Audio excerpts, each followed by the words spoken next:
Assalamu alaikum everybody, how are you? I hope all of you are doing great. Alhamdulillah, I am fine. Friday night से snowfall start हुई थी और सारी रात snowfall होती रही। ये अब तक की विंटर की सबसे ज्यादा स्नोफॉल है। जब से विंटर स्टार्ट हुआ है 3 to 4 टाइम स्नोफॉल हो चुकी है, लेकिन कोई भी इतनी ज्यादा नहीं हुई जितनी ये वाली हुई। जब भी बाहर स्नोफॉल हुई होती है तो उसका ऑटोमेटिकली आपके घर के अंदर इफेक्ट भी आ रहा होता है, इस तरह से कि आपको विंडो में से ही आइडिया हो रहा होता है कि बाहर स्नोफॉल हुई है, क्योंकि हर चीज जो होती है व्हाइट हुई हुई होती है और अंदर उसका रिफ्लेक्शन आ रहा होता है। बेशक मिडनाइट का भी टाइम हो, लेकिन ऐसा फील हो रहा होता है जैसे कि अर्ली मॉर्निंग है। सैटरडे मॉर्निंग में जब आंख खुली और उसके बाद मैंने बाहर देखा विंडो से, तो इतनी ज्यादा स्नोफॉल थी जो इस चीज का वाज़िया सबूत दे रही थी कि फ्राइडे में सारी रात स्नोफॉल होती रही है। इवन सैटरडे मॉर्निंग में भी स्नोफॉल होती रही, बल्कि सारा दिन ही स्नोफॉल चलती रही। आज के व्लॉग में आपको सिर्फ स्नो ही नजर आने वाली है, क्योंकि घर में बैठ के और आपको विंडोज से बाहर जो है होती हुई स्नो बहुत अच्छी लग रही होती है। और बस फिर मैंने भी घर की हर विंडो से जो है वो जा के स्नोफॉल होती हुई देखी। बस अल्लाह पाक की कुदरत है, अल्लाह पाक की शान है। अल्लाह पाक का बनाया हुआ हर मौसम ही बहुत खूबसूरत है। नो डाउट हर मौसम में कोई ना कोई डिफिकल्टीज फेस करनी पड़ती हैं, लेकिन ओवरऑल अल्लाह पाक का शुक्र है कि डिफरेंट टाइप के वेदर्स आपको जो है वो देखने को मिलते हैं, क्योंकि एक ही तरह के मौसम से भी इंसान तंग आ जाता है। अगर हर टाइम स्नोफॉल रहे तो ऑब्वियसली वो भी अच्छी नहीं लगेगी एक टाइम पर आके, और अगर बहुत ज़्यादा गर्मी है तो ऑब्वियसली वो मौसम भी आपको परेशान रखता है।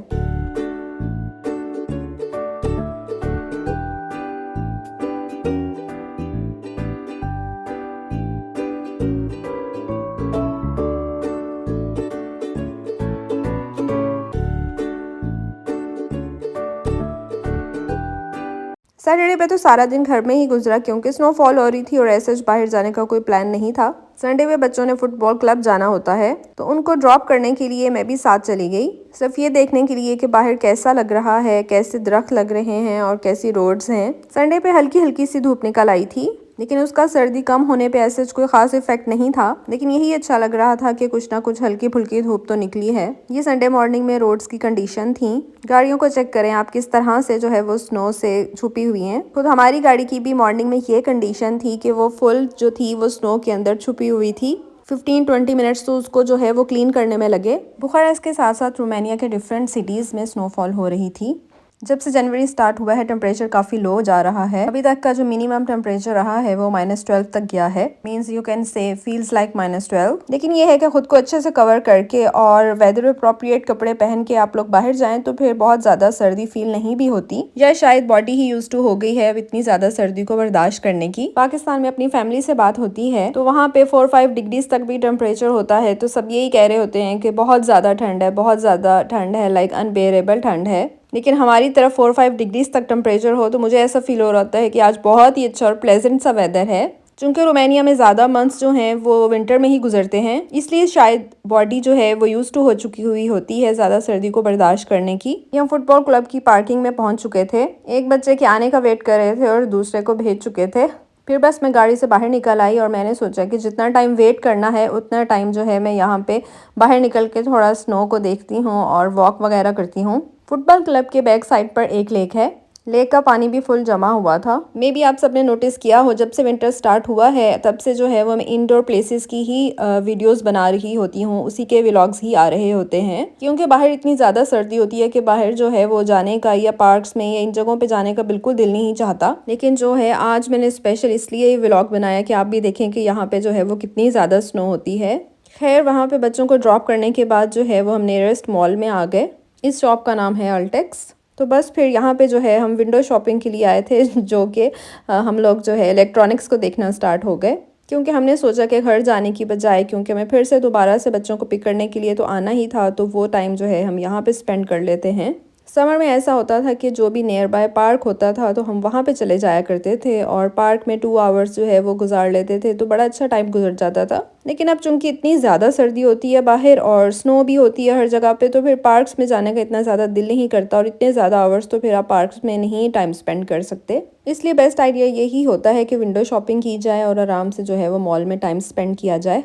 आपकी रूटीन लाइफ में या डेली लाइफ में जो भी आपकी इलेक्ट्रॉनिक्स यूज़ होती हैं वो सब जो है अल्टेक्स पे अवेलेबल होती हैं। ये लेटेस्ट जो हैं वो वैक्यूम क्लीनर्स हैं। इनको जस्ट आपने चार्ज करना होता है और जब आपने वैक्यूम करना होता है तो आपको फिर इसको स्विच में लगाने की बिल्कुल भी ज़रूरत नहीं होती। डिश वॉशर्स की भी काफ़ी वैरायटी थी इनके पास, और कुछ ज़्यादा कैपेसिटी के थे, कुछ कम कैपेसिटी के भी थे। चले मैं आपको एक जो है वो ओपन करके दिखाती हूँ कि अंदर से ये कैसा होता है। जो भी डिश वॉशर होता है नॉर्मली उसके अंदर ऐसे 2 रैक्स होते हैं। ऊपर वाले पोर्शन में आप जो है वो ग्लासेस और कप्स और इस तरह की चीज़ें भी रख सकते हैं, बाउल्स वगैरह, और नीचे वाले पोर्शन में जो कॉर्नर में है ये स्पून्स वगैरह रखने के लिए है। इसके अलावा डिशेस, इस लाइन में सारे डिश वॉशर ही पड़े हुए थे, और उनके साथ जो है फिर वो वॉशिंग मशीन्स और इसके अलावा ड्रायर्स वगैरह पड़े हुए थे। इस ड्रायर को तो मैंने ओपन करके चेक किया कि देखें इसके अंदर क्या है और किस तरह से ये यूज़ होता है। फिर नेक्स्ट जो है वो काफ़ी ज़्यादा वॉशिंग मशीन्स पड़ी हुई थी, जिसमें से एक को मैंने ओपन करने की कोशिश की लेकिन वो ओपन नहीं हुई। आई डोंट नो क्या वजह थी। फिर मैंने एक और वॉशिंग मशीन को भी ट्राई किया कि इसको ओपन करती हूँ, वो भी नहीं हुई। और फिर मैंने ज़्यादा ज़ोर नहीं लगाया कि ये ना हो कि कोई प्रॉब्लम हो जाए। मेरे पास भी फ्रंट डोर वाली ही है वॉशिंग मशीन और बहुत अच्छा काम करती है। घर की इलेक्ट्रॉनिक्स की चीज़ें लेनी हो तो ऑल्टेक्स बहुत अच्छी जगह है। आपको एक ही जगह पे जो है वो सारी चीज़ें मिल जाती हैं।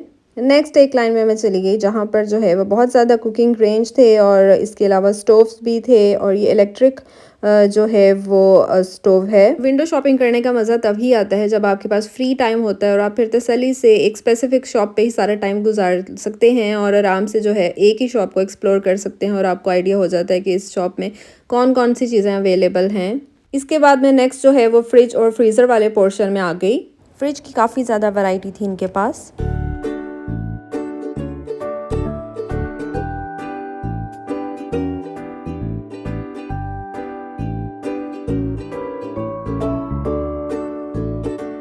यहाँ पर ज़्यादातर फ्रिज इसी टाइप के ही चलते हैं कि ऊपर वाला पोर्शन जो है वो बड़ा होता है और नीचे वाला छोटा होता है, और जो नीचे वाला पोर्शन होता है वो बेसिकली फ्रीज़र होता है। इस फ्रिज में अच्छी खासी कैपेसिटी है। फ्रीज़र वाला पोर्शन भी बहुत अच्छा है। उसके 3 रैक्स थे और आप तीनों पोर्शन में डिफरेंट चीज़ें रख सकते हैं और बहुत अच्छे से ऑर्गेनाइज करके रख सकते हैं।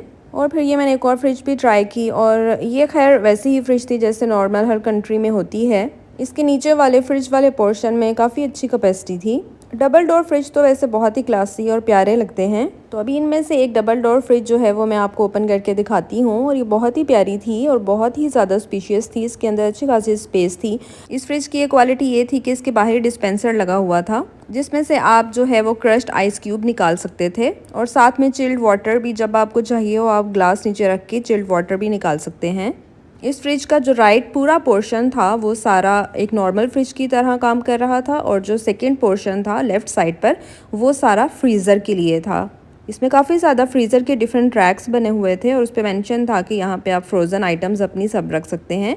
और इस फ्रिज की प्राइस थी 5499 ले, जो कि हमारे पाकिस्तानी रुपीज़ में अप्रॉक्सीमेटली बनता है 3.5 लाख। ऐसे जितनी भी फ्रिज थी मैंने ऑलमोस्ट सभी का ही मुआयना किया और सबको देखा कि किसके अंदर कितनी कैपेसिटी है, किसकी क्या प्राइस है, किसकी क्या डिफरेंट क्वालिटीज़ हैं। ये भी एक डबल डोर फ्रिज थी, और जो मैंने आपको पहले दिखाई उससे इसकी प्राइस कम थी, और ऑब्वियसली इसकी जो है वो कैपेसिटी भी कम ही थी।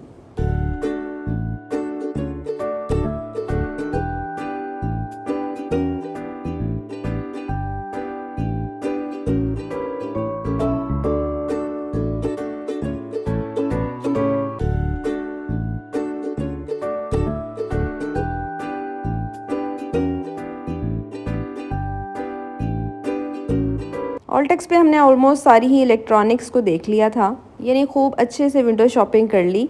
उसके बाद फिर हम अपनी फेवरेट जो है बुक स्टोर पे आ गए। बस फिर मज़ीद टाइम को किल करने के लिए वहीं पे ही बैठ के कुछ बुक्स को खोला, उनको पढ़ा, और जिस जगह पे बैठ के मैं बुक को देख रही थी वहीं पे मुझे ये वाला पोर्शन नज़र आया। यहाँ पे सारी बायो चीज़ें थी, जिसमें बायो जैम था, बायो हनी, चॉकलेट्स, इसके अलावा different muffins, cup cake, butter cake, so many things थी, लेकिन सब बायो थी, मींस नेचुरल इंग्रेडिएंट से बनी हुई थी। बहुत सारे कुकीज़ और जेलीज़ और बहुत सारे कोको क्रंच, काफ़ी सारी चीज़ें थी।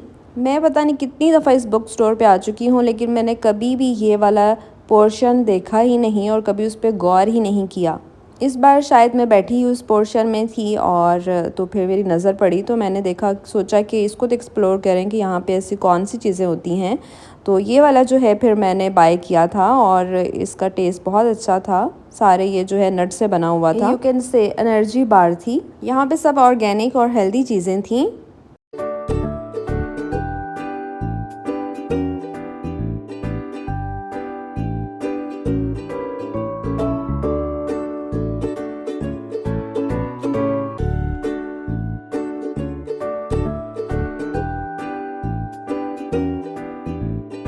और जनाब फिर हम उस शॉप से भी अब फ्री हो गए। अब सोचा कि अब क्या करें, और बस फिर थोड़ा सा जो है हम मॉल के आउटडोर एरिया में आ गए और यहाँ पे आप स्नो चेक करें कि कितनी ज़्यादा स्नो है। और बस फिर हम वापसी के रास्ते पे निकल पड़े, क्योंकि अब जो है वो टाइम हमारे 2 आवर्स कंप्लीट हो चुके थे और बच्चों को पिकअप करने का टाइम हो चुका था। ये एक सिग्नल पे हमें एक पर्सन नजर आए जो कि जोकर का रूप धारे हुए थे। मैंने भी आपको जो है पूरे अपने सिटी की जिस जिस जगह से हम लोग गुजरे थे वहाँ की पूरी स्नो इसलिए दिखाई ताकि कोई कसर रह ना जाए, और आप सब जो हैं वो घर बैठे ही ये देख लें कि जब स्नोफॉल होती है उसके बाद जो है वो किस तरह की सिचुएशन होती है सिटी के अंदर। अल्हम्दुलिल्लाह ये है कि रोड्स वगैरह क्लियर होती हैं। रोड्स को स्पेशल क्लियर किया जाता है, रोड्स पे सॉल्ट डाली जाती है जिसकी वजह से जो है वो सारी स्नो जो है वो मेल्ट हो जाती है, तो इस तरह से फिर गाड़ी को ड्राइव करना इजी हो जाता है। बाकी दरख्तों वगैरह से या घरों की छतों से हर जगह से तो स्नो उसी टाइम ही मेल्ट होती है जब सूरज निकलता है, लेकिन जब बहुत ज़्यादा स्नो हुई हुई होती है फिर तो काफ़ी दिन लग जाते हैं, 2 वीक्स और समटाइम 3 वीक्स भी लग जाते हैं, और स्नो वहीं की वहीं होती है। चलें आज मैं आपको अपनी स्ट्रीट का व्यू भी कराती हूँ कि स्ट्रीट की क्या सिचुएशन थी। यहाँ पे हमारे स्ट्रीट का मेन डोर जो है वो ओपन हो रहा है। हमारे पास एक रिमोट होता है और उन्हीं लोगों को असेस होती है जो इस स्ट्रीट में रहते हैं, तो हर कोई जो है वो अपनी गाड़ी वगैरह अंदर नहीं लेकर आ सकता अंटिल के उसके पास जो है यहाँ की असेस हो। स्ट्रीट वगैरह में तो खैर किसी ने भी जो है वो सॉल्ट वगैरह नहीं डाला, इसलिए जो है वो रोड के ऊपर स्नो आपको वैसे ही नज़र आ रही है। सिर्फ वो जगह क्लियर है जहाँ से गाड़ी के टायर मूव होते हैं। हर चीज़ जो है वो बर्फ़ो बर्फ़ हुई हुई है। आप सब ने ज़रूर मुझे कमेंट बॉक्स में बताना है कि आपको